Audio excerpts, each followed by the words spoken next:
Sebagai warga negara yang baik, tentunya kita sudah akrab ya dengan negara kita tercinta, yaitu Indonesia. Indonesia dengan nama resmi Republik Indonesia adalah sebuah negara kepulauan di Asia Tenggara yang dilintangi garis khatulistiwa dan berada di antara benua Asia dan Oseania, sehingga dikenal sebagai negara lintas benua serta berada di antara Samudra Pasifik dan Samudra Hindia. Tapi, apakah kalian tahu asal mula nama Indonesia? Siapa yang menciptakannya dan kapan pertama kali nama Indonesia muncul? Bisa jadi di antara kalian pasti banyak yang belum mengetahui kenapa negara ini diberi nama Indonesia secara resmi.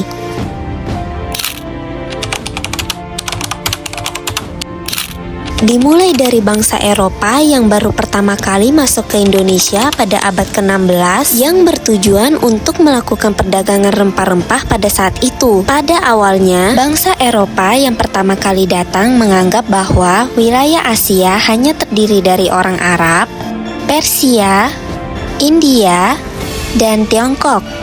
Karena wilayahnya yang luas, bagi mereka antara Persia dan Tiongkok semuanya adalah Hindia. Jazirah atau semenanjung Asia Selatan, mereka menyebutnya Hindia Muka dan daratan Asia Tenggara dinamai Hindia Belakang. Dan Indonesia yang merupakan negara kepulauan pada saat itu memperoleh 3 nama, yaitu Kepulauan Hindia, Hindia Timur, dan satu nama lagi yang jarang dipakai yaitu Kepulauan Melayu. Bahkan saat masih di bawah penjajahan Belanda, mereka menamai Indonesia dengan nama Hindia Belanda. Sementara pemerintah pendudukan Jepang pada tahun 1942 sampai 1945 memakai istilah Toindo atau Hindia Timur untuk menyebut wilayah taklukannya di kepulauan ini.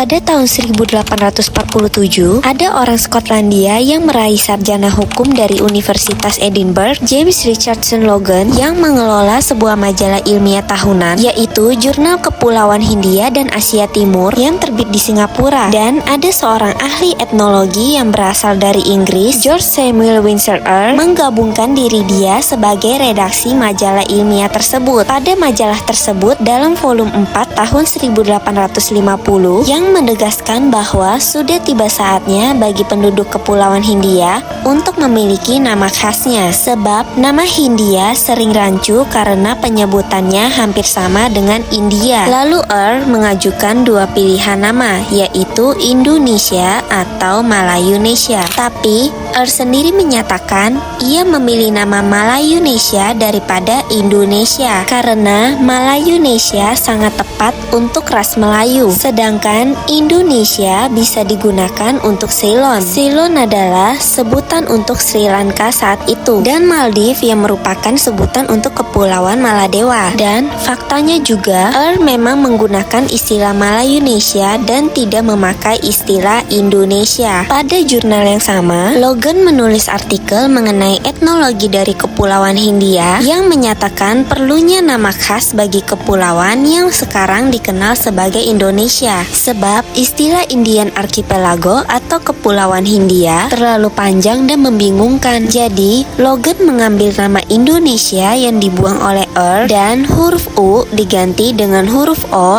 agar pengucapannya lebih baik dan mudah. Maka, lahirlah istilah Indonesia. Tapi, tidak menutup kemungkinan bahwa sebagian kalangan Eropa tetap meyakini penduduk di kepulauan ini adalah orang India, karena julukan tersebut sudah terlanjur akrab di Eropa. Dan untuk pertama kalinya kata Indonesia muncul di dunia yang tercetak pada halaman 254 yang dituliskan Logan yang berisi, Mr. Earl menyarankan istilah etnologi Indonesian, tetapi menolaknya dan mendukung Malayunesian. Saya lebih suka istilah geografis murni Indonesia yang hanya sinonim yang lebih pendek untuk Pulau-Pulau Hindia atau Kepulauan Hindia. Sejak saat itu, Logan secara konsisten menggunakan nama Indonesia dalam tulisan-tulisan ilmiahnya, dan lambat laun pemakaian istilah ini menyebar di kalangan para ilmuwan bidang etnologi dan geografi. Pada tahun 1884, ada seorang guru besar etnologi dari Universitas Berlin bernama Adolf Bastian menerbitkan buku yang berjudul Indonesia atau Pulau-Pulau di Kepulauan Melayu sebanyak 5 volume. Malahan, Bastianlah yang mempopulerkan Indonesia melalui bukunya di kalangan Belanda, sehingga sempat ada yang beranggapan kalau istilah Indonesia itu ciptaan Bastian. Padahal, Bastian mengambil istilah Indonesia itu dari tulisan-tulisan Logan.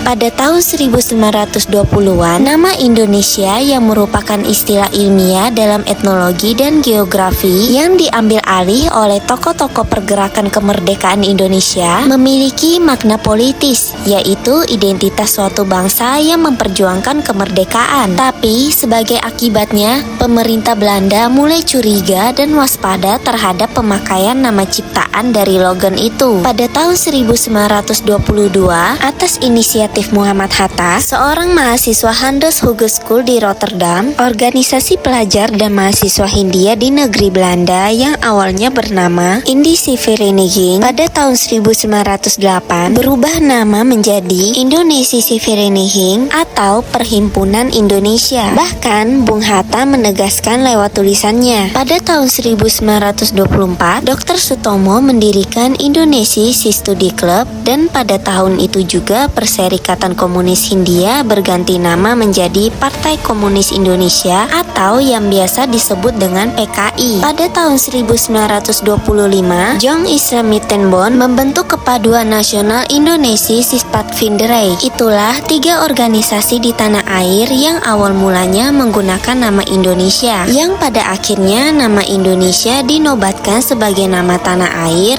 bangsa, dan bahasa pada Kerapatan Pemuda-Pemudi Indonesia tanggal 28 Oktober 1928 yang kini dikenal dengan sebutan Sumpah Pemuda. Sejak saat itu, pemakaian nama Indonesia dimulai dengan terbitnya Koran Indonesia Merdeka milik Perhimpunan Indonesia. Dan pada tanggal 17 Agustus 1945, negara kita resmi bernama Indonesia melalui Deklarasi Proklamasi Kemerdekaan. Lahirlah Republik Indonesia. Itulah awal mula nama Indonesia terbentuk ya guys. Begitu panjang perjalanan dan perjuangan tokoh-tokoh pergerakan kemerdekaan negara kita ini supaya negara ini dapat nama yang layak dan akhirnya dapat diresmikan dengan nama Indonesia, negara kita tercinta. Bagaimana menurut kalian pembahasan video kali ini? Apakah ada yang kurang atau justru kalian ada pendapat yang lain? Yuk komen di bawah dan sampai jumpa di video selanjutnya.